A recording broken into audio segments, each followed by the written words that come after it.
السلام علیکم ورحمۃ اللہ وبرکاتہ۔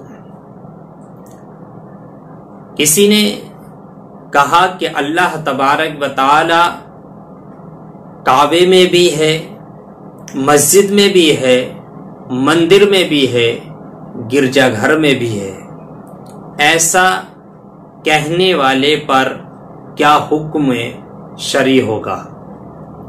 یعنی کوئی اس طرح اگر کہتا ہے تو اس پر شریعت کا کیا حکم لاگو ہوگا؟ اس طرح اس کا جواب یہ ہے کہ اس طرح کہنے والے پر لزوم کفر کا حکم صادر ہوتا ہے۔ اس کا جواب یہ ہے کہ کہنے والے پر لزوم کفر کا حکم ہے۔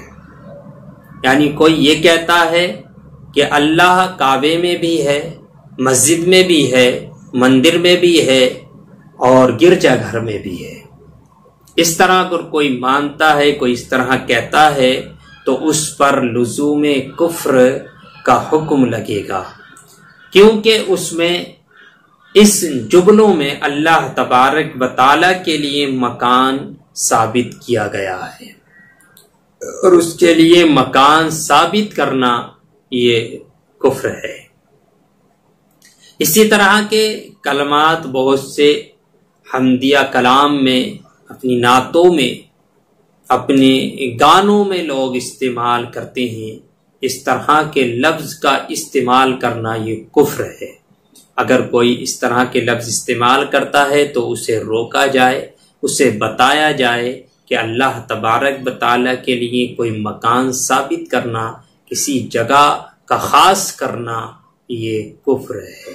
اس کے لیے کوئی ایک جگہ معین کرنا، خاص کرنا یہ درست نہیں ہے۔